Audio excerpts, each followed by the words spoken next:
Bonjour à tous, mes jeunes apprentis.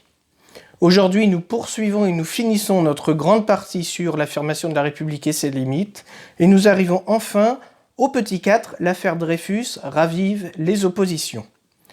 C'est la dernière sous-partie, et puis la fois prochaine, ce sera la dernière vidéo, ce sera la dernière grande partie de ce chapitre. Alors, le contexte économique déjà, à cette époque, l'affaire Dreyfus va naître dans ce contexte, il y a une reprise économique vers 1896. La République semble stabilisée, malgré l'épisode boulangiste qui a eu lieu 7 ans auparavant, mais commence l'affaire Dreyfus. Alors, je vous rappelle simplement les présidents de la République qui sont en poste lors de cette période. Le 24 juin 1894, comme je l'ai dit la dernière fois, Sadi Carnot a été assassiné par un anarchiste. Il est remplacé par Casimir Perier, qui démissionne sous la pression des socialistes, et il est lui-même remplacé par Félix Faure en janvier 1895 jusqu'en 1899, puis Émile Loubet de 1899 à 1906, et enfin Armand Fallières entre 1906 et 1913. Ce sont des mandats qui vont être accomplis jusqu'à leur terme. Donc vous voyez quand même la République semble prendre son rythme de croisière. L'affaire Dreyfus s'inscrit dans le contexte, par contre, d'antiparlementarisme et du développement d'antisémitisme en France en même temps. Le terme d'antisémitisme est créé par un journaliste autrichien en 1879. Donc vous voyez, c'est une théorie qui commence à vraiment se développer scientifiquement dans le monde germanique. C'est pas la même forme dans le monde français, mais il y a quand même un relent d'antisémitisme dans une frange de la population. Le principal auteur antisémite français est Édouard Drumont, qui publie un journal qui s'appelle La Libre Parole, et ce journal se spécialise dans les attaques antisémites tout simplement. Ce journal insiste sur le rôle des Juifs dans la corruption et dans le parlementarisme.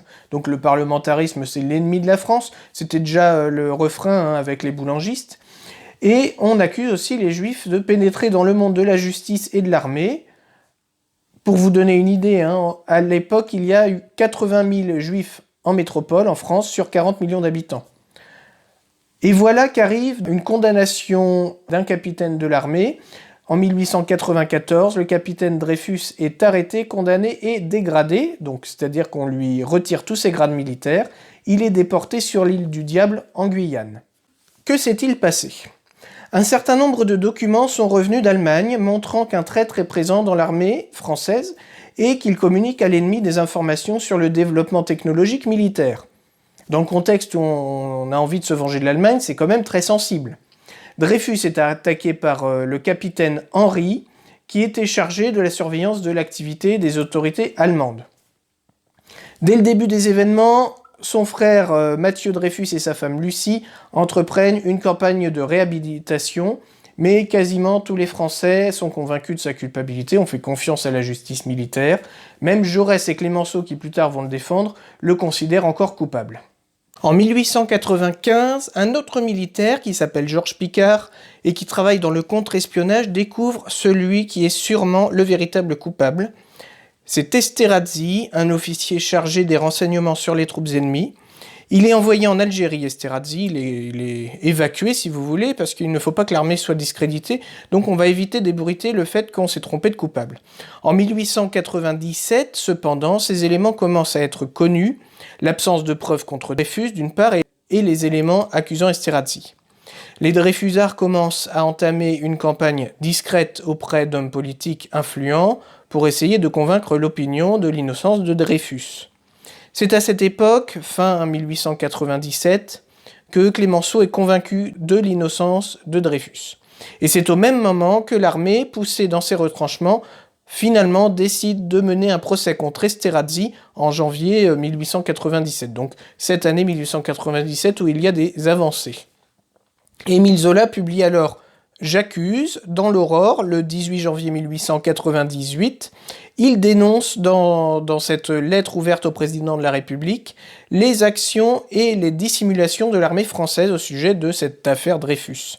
En janvier 1898, le fameux Esterhazy est acquitté par le Conseil de guerre et c'est alors que l'affaire commence véritablement. Un procès est intenté contre Zola et la France commence à se diviser en ce que l'on va appeler les Dreyfusards d'un côté et les anti-Dreyfusards de l'autre. Zola est donc condamné au cours du printemps à la peine maximale pour dénonciation calomnieuse. Il est condamné à 1 an de prison ferme. Son avocat lui conseille de partir en exil. Ce procès est donc un échec pour les Dreyfusards, mais il met en avance le manque d'informations des accusateurs de Dreyfus. Une enquête interne de l'armée est lancée sous pression du gouvernement envers le colonel Henry, qui se suicide. Il y en a toujours un pour manger l'autre. Les mouvements d'extrême droite tentent un coup de force début 1899. Ce coup de force échoue. Un nouveau conseil de guerre est réuni pour Dreyfus par la Cour de cassation de la République. Dreyfus est ici de nouveau condamné. On ne veut toujours pas discréditer l'armée, mais avec une peine beaucoup plus légère, 10 ans, et des circonstances atténuantes. Le 19 septembre 1899, finalement, le président de la République Loubet gracie Dreyfus, ce qui met fin au gros de l'affaire, mais c'est cependant plus tard que Dreyfus va être réhabilité en 1906, et il devient à cette occasion-là commandant. En quelque sorte, l'armée fait amende honorable. Quelle conclusion tirer de l'affaire Dreyfus ? L'affaire Dreyfus se clôt par la victoire des Dreyfusards et des Républicains. Le gouvernement mis en place en 1899 se dit de défense de la République. Mais de nombreuses tensions ont été rouvertes à cette occasion. Le ralliement de la droite à la République a été remis en cause, puisque les anti-Dreyfusards étaient souvent issus de la droite, et la place des militaires dans la République et de leur engagement républicain a été questionnée, puisque les militaires n'ont pas collaboré vraiment avec la vérité que la justice de la République requérait. La question du rôle de l'Église dans la République a aussi été réveillée, puisque la plupart des journaux catholiques se sont prononcés contre Dreyfus, la croix en tête.